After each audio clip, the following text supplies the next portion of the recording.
brothers and the occasional sister joining us on the Bloke Club. Great minds talk about great ideas. Average minds talk about events. Small minds talk about people. It goes something like that. The other thing too is that if someone's gossiping to you about somebody else, then you can be sure they're also gossiping about you. And that's what part of my theme in today's Bloke Club video is about a man's life that got completely destroyed in every way you could think possible in our community here in Mapua. I'm not going to talk about his name or any of the people because a lot of them are my friends, but I do want to talk about what happened quite a few years ago. He was a bit of a drunk. He liked to drink, smoker, loved to sing. He used to come to my gigs, and he was loud. He was many things, but he wasn't a bad bloke. He was actually a good bloke. He had a good heart, and he would help people out.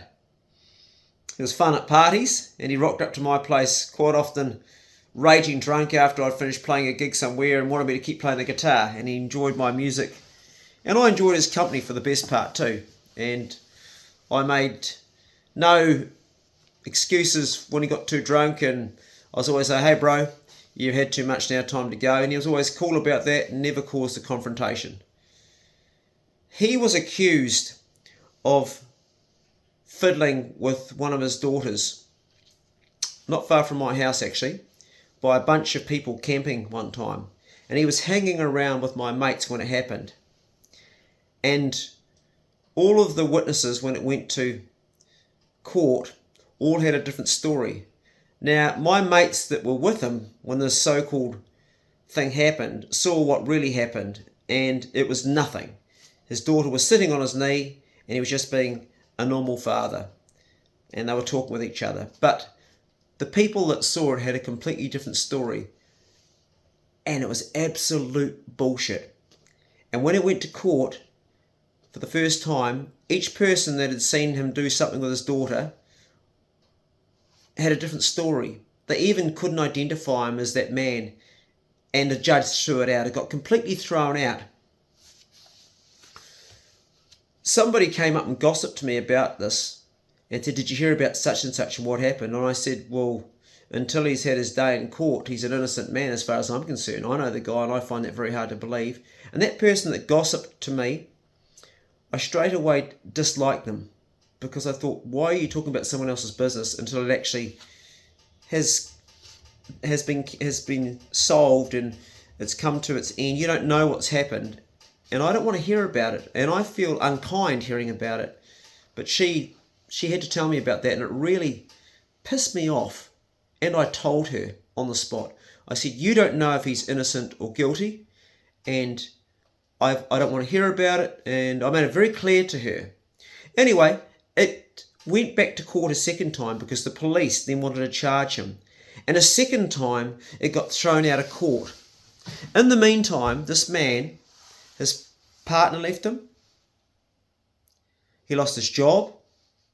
It broke up his family and caused a lot of pain.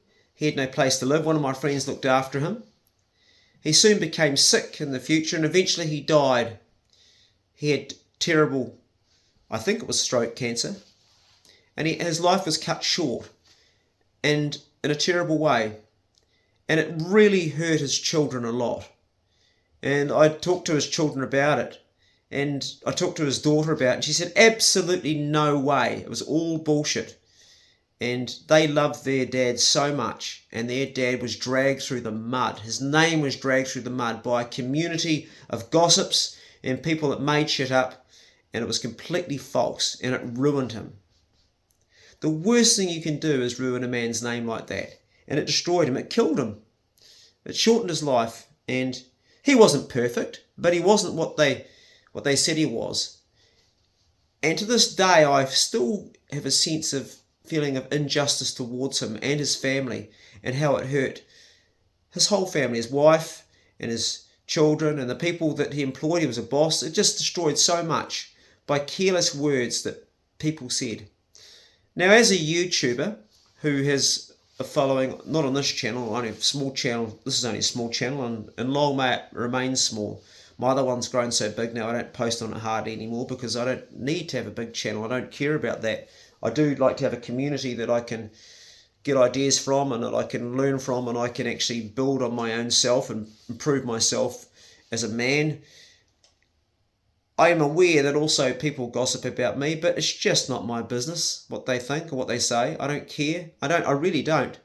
And I get some pretty nasty comments. I thought about doing a collation of all the nasty things that people say about me, and to show you that when someone says something nasty to you about how unimportant it should really become in your life. But the trouble is it's not. It destroys people. And people even worry and become destroyed thinking about what people might be saying about them without even knowing what people are saying or not saying. Because for the best part, people are busy with their own lives. They're not actually thinking about you at all. You might think they are, but they're not. People are getting on with their own life, and they're not. They're just not. People are doing their own thing. We used to have a Prime Minister in New Zealand called Robert Muldoon many years ago. He used to talk like that, and he had one of his corner of his mouth was up like that. And Robert Muldoon, he got cancer. And he said, I'm not going to do the Robert Muldoon voice, but he said, 90% of the time what you're worried about never happens, and the other 10% of the time when it does, it's never as bad as you thought it was. And it's the same with people gossiping about you. They might gossip and you think it's going to become something bad. But all it does, it's malicious and it destroys lives. And it buggers things up for people that are quite often good people that don't deserve it. There's an old Chinese proverb. It goes, when you open your mouth, the sea flows in. Meaning when you say things, you can't take it away once those words are out there. So be mindful of what you're saying about other people. Now us men, we're a little bit different to women. Women like to talk about people. That's just the way women are wired. They have more social interest than we do. This is only my observation. You can correct me if you think it's not. But from my observation, they like to talk about other people, family, what people are doing in their relationships, what's going on with friends, who's got with who, who's broken up with who. And to me, it all seems like gossip, but that's their way of communicating. And I'm not addressing women in this video. I'm addressing you men. And from most of my male friends that I know, and the way that we talk with each other, the majority of my male friends, we like to talk about things. We like to talk about our hunting dogs. We like to talk about our vehicles. We like to talk about the best tool for doing the job, whether it's a chainsaw or a log splitter or a jackhammer or a drill. What's the best drill? That's always a good one. How to sharpen a tool. We like to talk about our fishing equipment, our hunting gear. What's the best way to sharpen a knife is very important to a man. What's the best way to maintain a motor? What's the best way to get your mountain bike running its best? Or we like to talk about things to do with our fitness and training. Often men enjoy things about bodybuilding or fighting or strength or sport. We enjoy watching sport and we enjoy doing sport. We don't so much talk about other people as much as women do. And my friend who I talked about earlier, whose life was destroyed, the gossip that I heard all came from women. There wasn't one bloke. The only people that had spoken as defence were actually men. And as it turned round, he was completely innocent, but the damage was already done. The mouths had been open, the sea had flowed in, and the damage had been done to his life. So be mindful of your words. If you're thinking about saying something about somebody else, ask yourself the question, will this do that person any good? Will this help the situation? And if the answer is no, then don't say anything. My mum used to say to me, if you've got nothing nice to say about anybody, don't say anything at all. And I know it's a cliche, but it's actually a good one because no good comes out of it. And also, people don't like gossips. People know that if you're gossiping about someone else, as soon as you've disappeared around the corner, you're probably going to be talking about them too. And people know that. So it's kind of good to keep that mouth in check. Am I guilty of ever being a gossip? Yes, I am. And I've gone through this life being mindful of the things I've said in the past about people and really tried to check myself and be mindful in the future. When I was very, very young, I was at school, I was actually in primary school, I told on another boy, and I would have been 8 or 9, another boy that was writing on the blackboard. And it was funny actually when I look back, and I got him into trouble. I told some of my friends, oh, well, such and such is writing on the blackboard all the time. And it was just a little childhood thing, but it resulted in him getting in trouble. And I felt so guilty afterwards. The teacher called him out and it leaked back to me. I was the one that told him about it. And he came up with a trap in the playground. He just went smack and hit me in the head. And I can remember getting punched and getting up to punch him back and thinking, oh no, fair cop. And then I said sorry to him about it. And we were friends afterwards. And that's how we resolved things back then. Today we're not allowed to smack somebody in the face. But maybe it wouldn't have been such a bad thing if people got a smack in the face. Sometimes a smack in the face, well, I'm not condoning violence, but in our sort of society, there's no sort of, what's the word I'm trying to find? Nobody is responsible for what they say and do. People can sit back on their keyboard and say anything about anybody. And I really have a huge disrespect for comments I get in the comment section on my video where people either don't have a face or don't have a name. I don't mind if they don't have a name, but at least put your face to the comment. And I don't mind if they just have a name with no face. I mean, here's my face. You can see who I am. And that's all you need. You see me in the street, you recognise the same person. And if you're going to make a comment that's going to be derogatory or hurtful or nasty, at least have the balls to stand up and be seen or be known or be identified in some way, other than have user 8963x224 size 6, you fucking suck, Clay, you're a wanker because blah, blah, blah, blah. Yeah, well, that's sorry, mate, but you're sitting in your mum's basement in a pair of undies jerking off to God knows what, and then coming on my place and trying to lift yourself up by saying something or gossiping without actually being accountable for what you're saying. Be accountable for what you're going to say. And I think that there should apply with our day-to-day living as well. Again, only my thoughts. You may disagree with that. But then again, you might be sitting in your mum's basement in your undies jerking off to something, I don't know. Yeah. Again, only my thoughts on the subject. We can also have this in an opposite way too, where when we talk about people, we talk about them in a really positive, uplifting way, and encouragement, and giving encouragement, and building them up. And this will always make their life better, and ultimately it actually makes our life better. We actually feel better. If you're rating somebody's work, if you give somebody a thumbs up, if you give it a push the thumbs up button, then you're actually spiking your own dopamine level, actually making you feel good. If you're doing something and give them a thumbs down or a nasty comment, for a moment you get a nice bit of a spike in dopamine, but you'll actually go down lower later on. And that's called human conscience. And we all have that. And if we don't have it, then we're either a psychopath or we've got a very, very low intellect where we just don't understand how social networking works and how if you're doing well, I'm doing well. We don't get that concept. If our neighbour's doing well, we're doing well. I don't want my neighbour to fail. If my neighbour fails, it will have an effect on me. I don't want my brothers around me to fail. It will have an effect on me and my family. We're all linked up by 4 degrees and we're all connected. And the good we put out comes back. And I've seen this time and time again. If we're talking ill of somebody, then it will come back. It will come back. Not only on us, but also our circle of, our network of friends. You'll soon be cut off and you'll be cut out and ostracised for the same thing that you're doing. And you see this happen all the time. You see it happen in politics. I never enjoyed the politician that constantly puts down the other guy. I have to laugh when I listen to Donald Trump.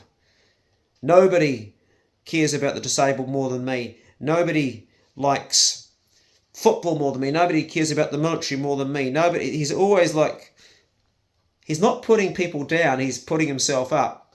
And it's fascinating.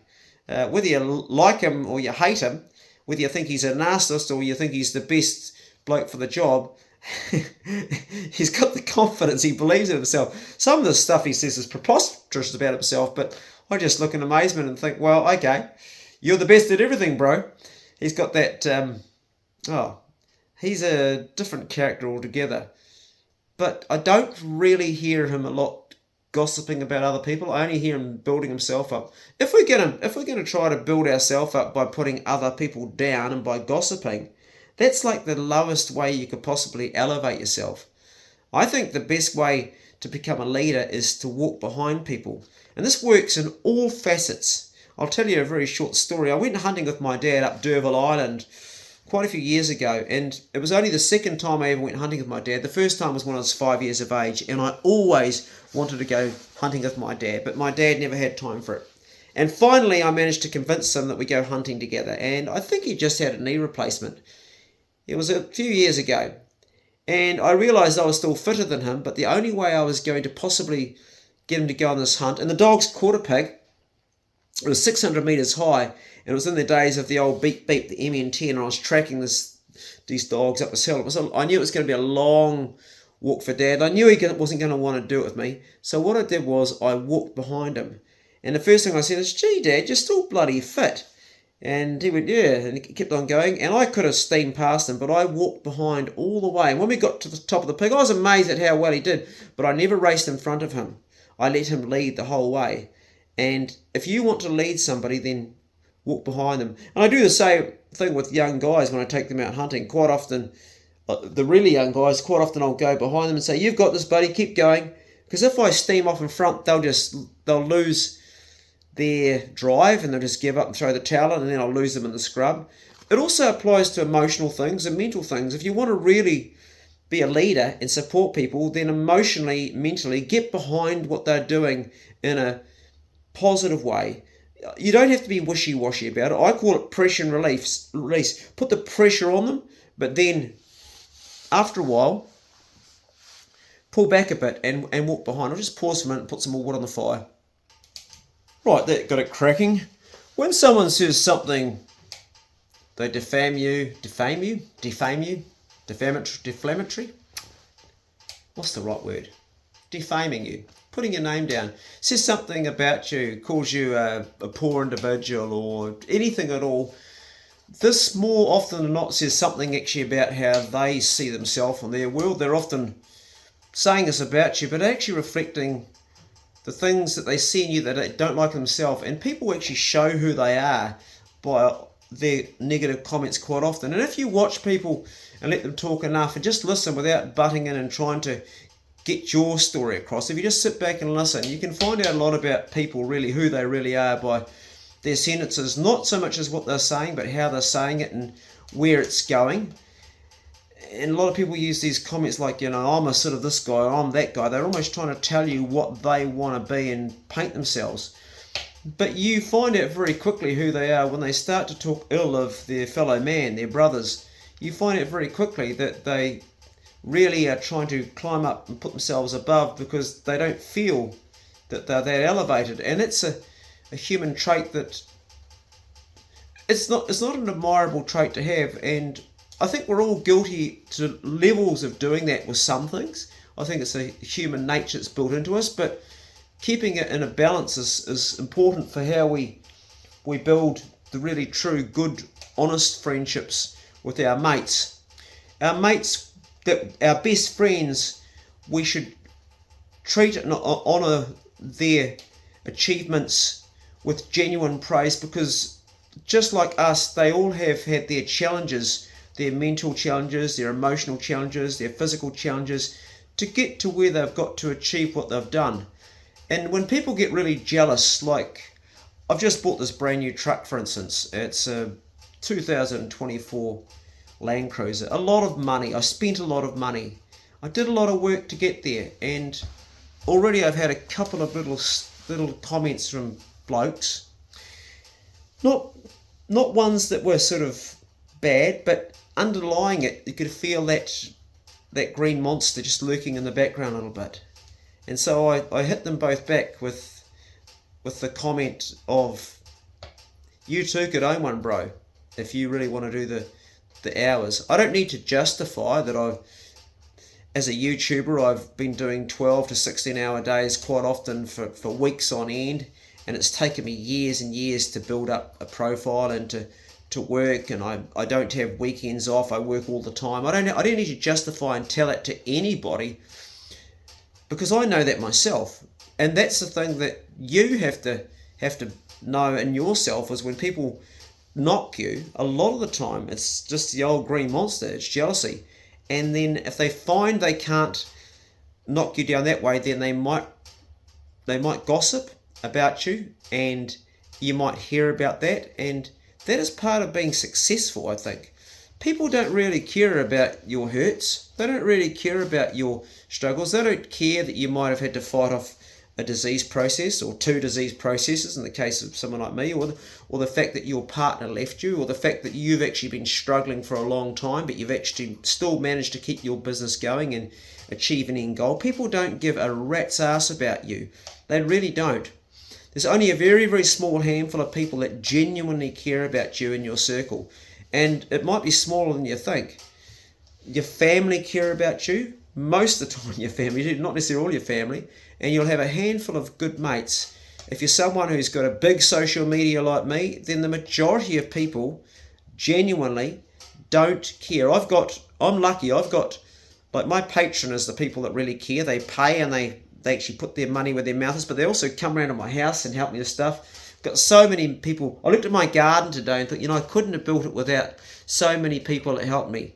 Stu Webb, a guy from Scotland, who came here and he actually did the framing for my whole big raised bed and gave me like days and days. The list goes on of people, actually. It'd be too many to mention.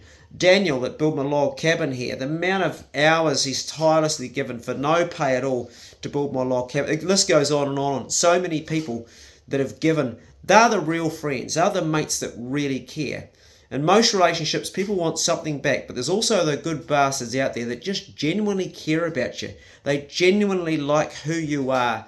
And you don't have to be perfect. You don't have to be anything except your genuine, authentic self, and they will love you for who you are. They're the ones that do matter.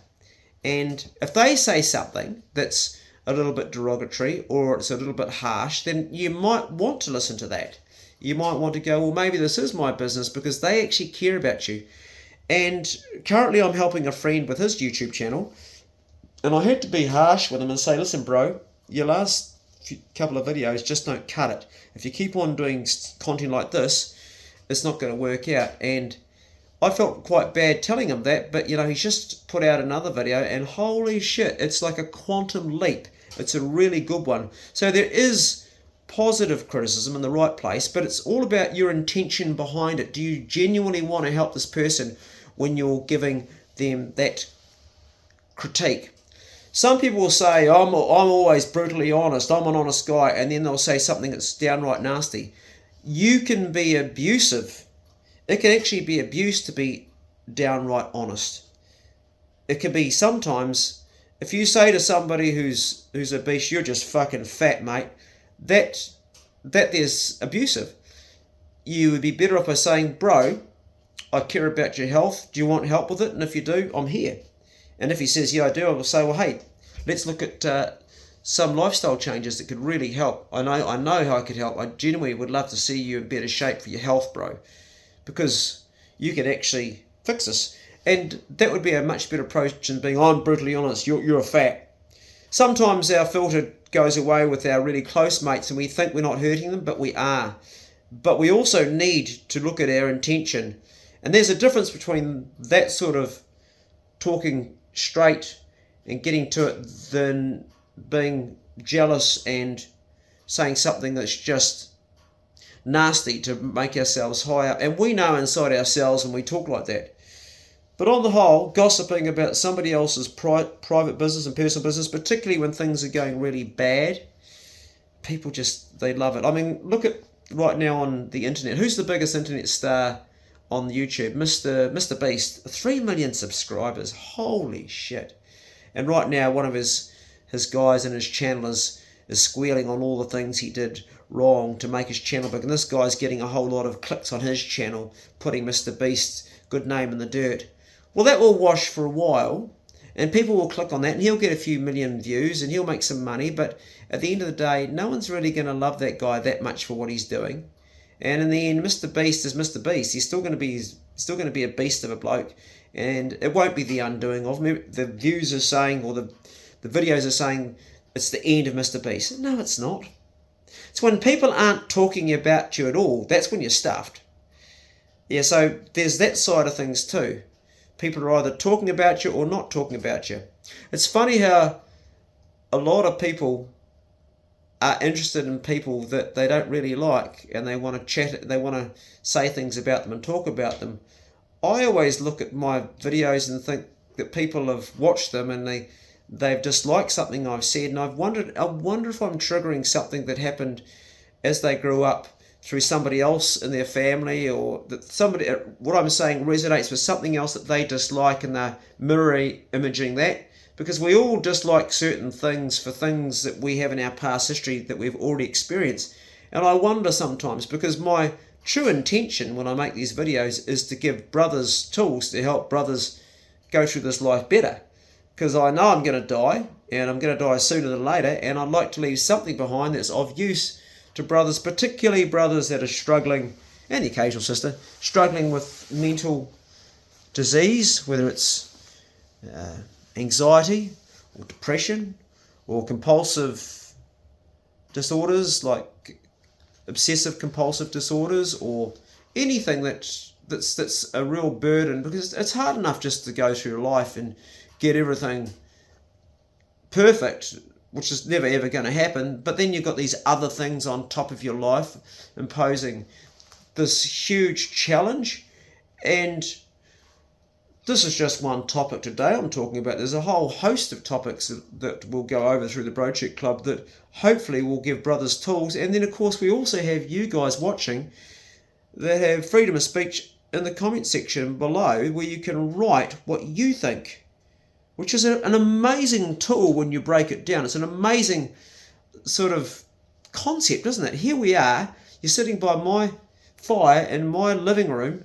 I'm sitting here, we're having this conversation, and you can actually just write below what you're saying absolutely sucks, Clay, and I think you're full of shite, but I love you, bro, or I totally agree with everything you're saying, bro, but I still think you're a weirdo. You can say anything you want if you want to. You can say it.